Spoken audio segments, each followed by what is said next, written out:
কিছু কিছু মানুষের কিছু কিছু কথা শুনে বসে বসে সারা দুপুর পর্যন্ত ভাবতেছি যে আমি কখনো কি কারোর সাথে ঝগড়া করেছি অথবা হিংসা করেছি অথবা কখনো কারো ক্ষতি চেয়েছি। এসব ভাবতে ভাবতে দুপুরের খাবারের সময় হয়ে গেছে।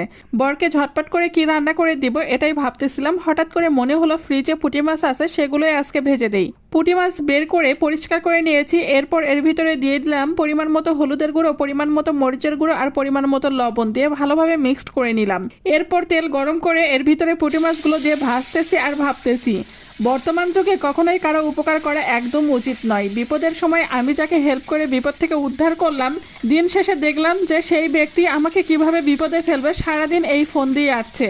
আগের দিনের মানুষেরা বলতো কেউ যদি তোমার কখনো এক হাত উপকার করে তুমি সব সময় চেষ্টা করবে তার দুই হাত উপকার করার।